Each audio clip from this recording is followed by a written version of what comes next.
За Монгол улсад уул уурхай металл боловсруулах үйлдвэрлэл өсөн нэмэгдэж байгаа өнөө үед мэрэгжлийн эрэлт хэрэгцээ өсөн нэмэгдэж байна.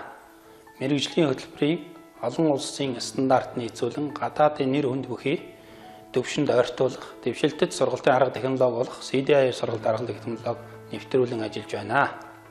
Азийн хөгжлийн банкны санхүүжилтээр дээд боловсрол шийдвэрлэх төслийн хүрээнд металл судлал, механик шинжийн лаборатори, тербологийн лаборатори, ISP-ийн лаборатори, Агнуурын лаборатори шинээр шинжилэн байгуулж байна.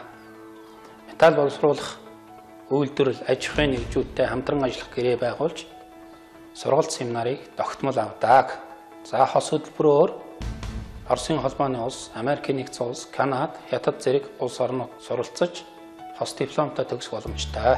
Металл судлал технологи мэргэжлийн хөтөлбөрийн ур чадвар, за инженерийн хэрэгцээ шаардлагад нийцүүлэн материалын шинж болон бүтцийг өөрчлөх, за хөдөө аж ахуйн үйлдвэрлэлийн тоног төхөөрөмж багаж хэрэгсэлд зориулж шинэ материал бий болгох, нэмэн өртөг бүхий эцсийн бүтээгдэхүүн үйлдвэрлэх технологи боловсруулах, мөн асуудлыг шийдвэрлэх, металл боловсруулах үйлдвэрлэлийн цехийн үйлдвэрлэлийн үйл ажиллагааг төлөвлөх, шинжлэх, үр ашгийг нэмэгдүүлэх.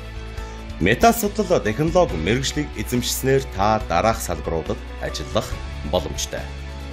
Металл боловсруулах болон гоёл чимэглэлийн үйлдвэрт технологич, инженер, зохион бүтээгч, дизайнер, инженер техникийн ажилтан, мэргэжилтэн, төр засгийн байгууллагад төшмөл, итгэмжлэгдсэн лабораторийн чанар шалгагч, металлыг турших, шинжлэх, төслийн багийн гишүүн, зохион бүтээгчээр ажиллах боломжтой.